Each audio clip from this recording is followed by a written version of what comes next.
الحمد لله رب العالمين وبه نستعين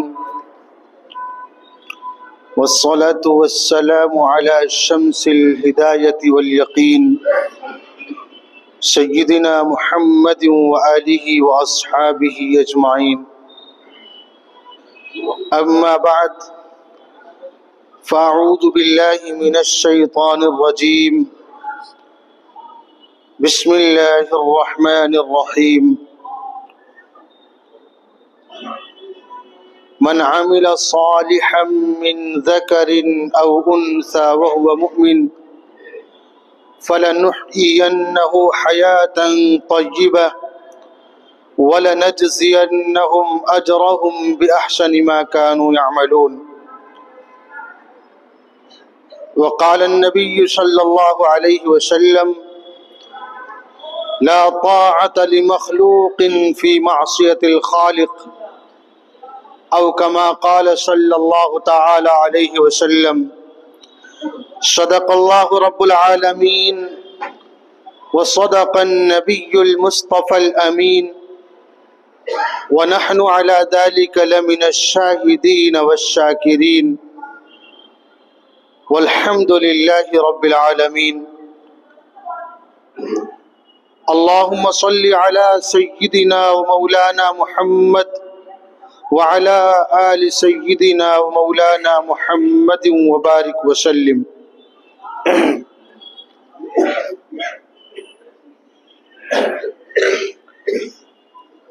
بزرگان محترم، برادران گرامی،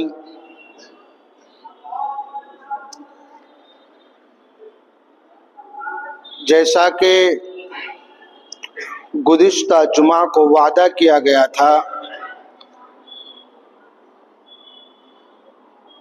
کہ اس جمعے میں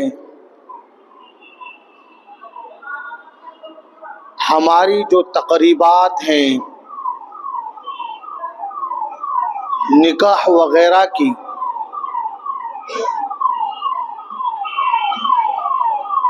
ان کو ہم نے رسومات خرافات کے ذریعے سے بہت مشکل بنا دیا ہے، اور طرح طرح کی رسومات اس میں شامل ہو گئی ہیں. تو اس لیے مناسب سوچا کہ آج خطبہ جمعہ کی مناسبت سے اس عنوان پر گفتگو کی جائے کہ ہم امت مسلمہ اور اس کے افراد نکاح کو آسان بنائیں اور اس سنت مبارکہ کو سادگی، سنت اور شریعت کے مطابق انجام دیں.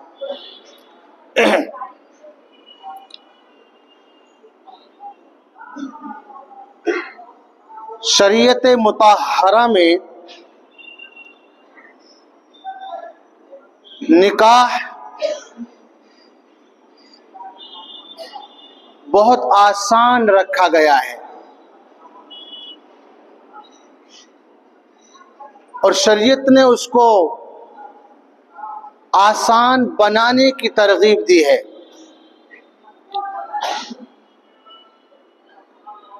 مگر مسلمانوں نے،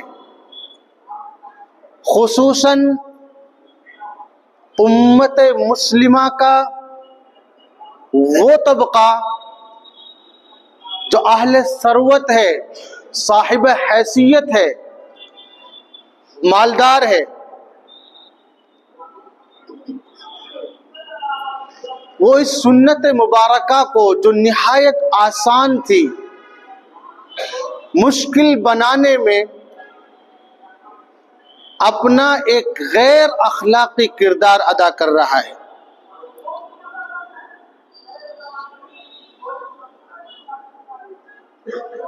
اور ہمارے معاشرے میں لوگ ہر اس چیز کو اپنانے کی کوشش کرتے ہیں جو معاشرے میں اور مارکیٹ میں ان کو دکھائی دیتی ہے.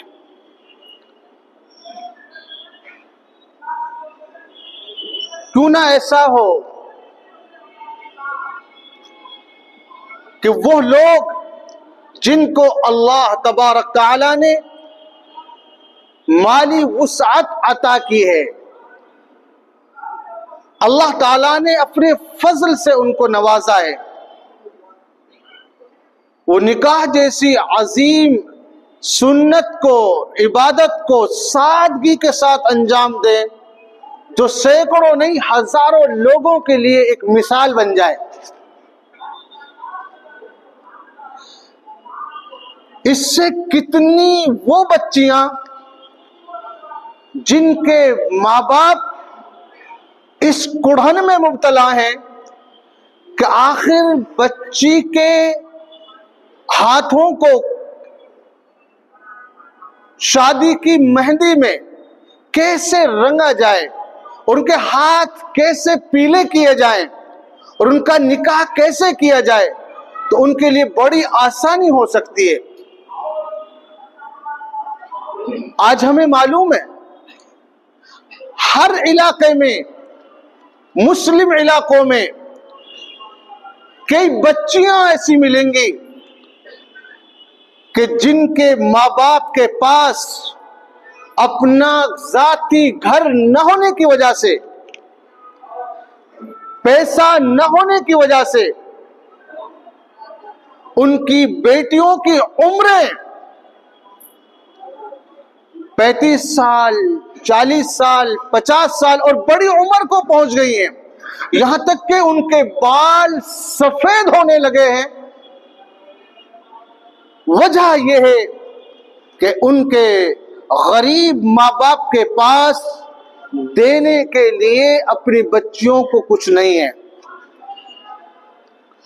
اور ہمارا سماج ایسا بنتا جا رہا ہے،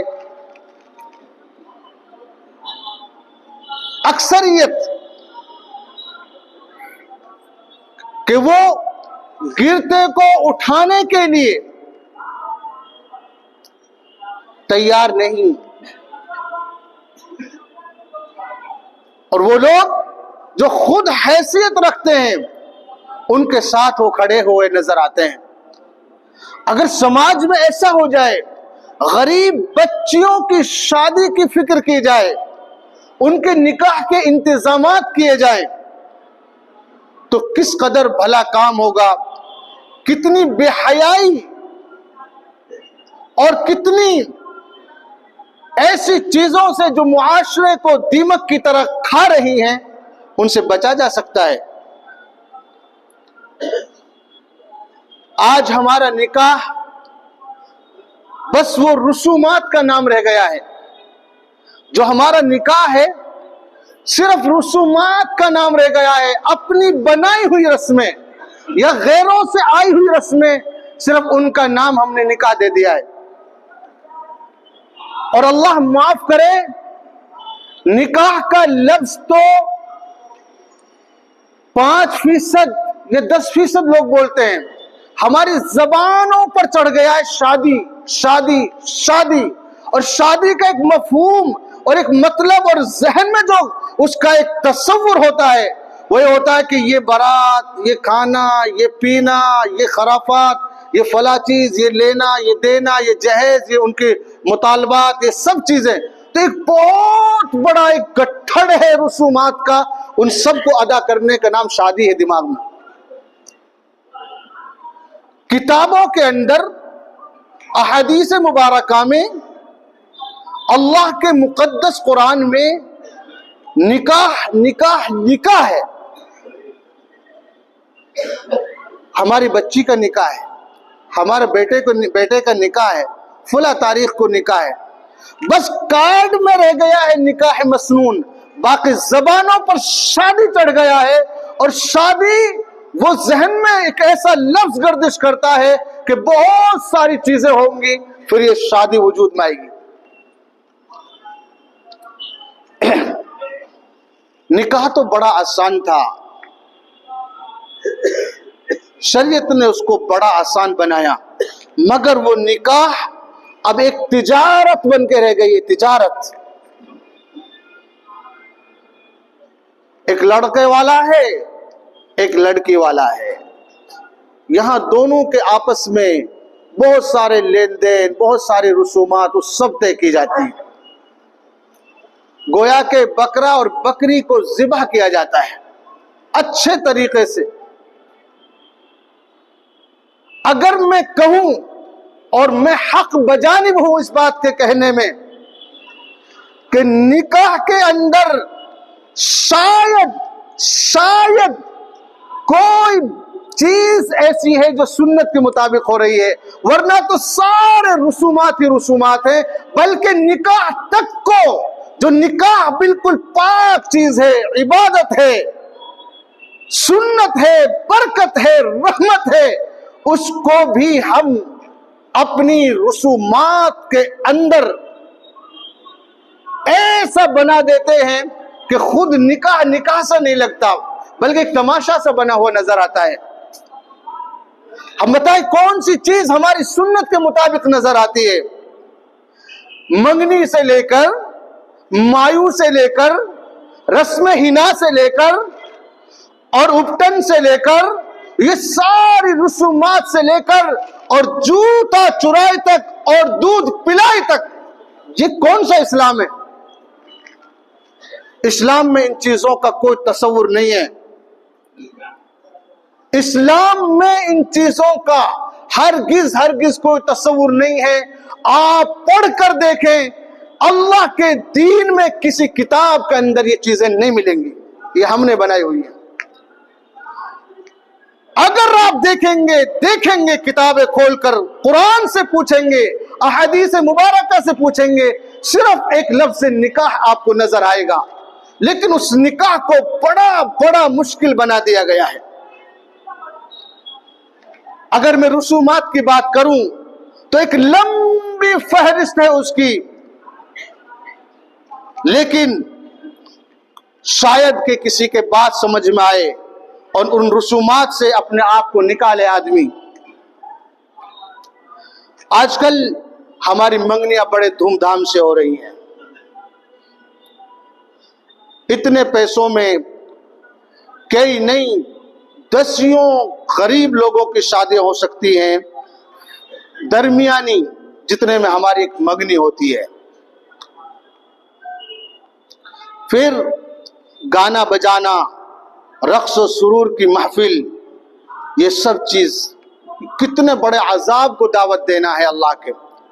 جس شادی میں، جس نکاح میں گانے بجانے کا، رقص و سرور کی محفل کا انتظام کیا ہو اور پروگرام کیا ہو، اس پر اللہ کی لعنت ہے، اللہ کا عذاب میں مبتلا ہے وہ لوگ۔ نکاح اللہ کے نبی کی سنت، اور گانا کن لوگوں کا ہے؟ وہ بھی شریف لوگ ہیں جن کا گانا بجا رہے ہیں۔ یہ ہو نہیں سکتا۔ اسلام حق ہے، عدل ہے، اس کی ہر ایک بات، اس میں گندگی کو شامل نہیں کیا جا سکتا۔ ایک طرف سنت رسول اللہ اور دوسری طرف گندگیوں کو اس میں شامل کیا جائے، اللہ کا ایسا دین نہیں۔ اللہ کا دین بہت مبارک ہے، بہت مقدس ہے، اس کو ہم رسومات سے پاک کریں۔ بارات کا اسلام میں کوئی تصور نہیں ہے۔ اگر میں بتاؤں تو صحابہ سے پوچھو جا کر کے، ان کی بیٹیوں کی اور بیٹوں کی شادی میں کون کون صحابی باراتی تھے جو بارات لے کر کے گئے تھے، آپ تلاش کرنا ان کو۔ حضور نے نکاح پڑھائے، خود حضور اکرم صلی اللہ علیہ وسلم کے محلے میں شادی ہے، لیکن حضور کو یہ معلوم نہیں ہے کہ نکاح ہوا کہ نہیں ہوا۔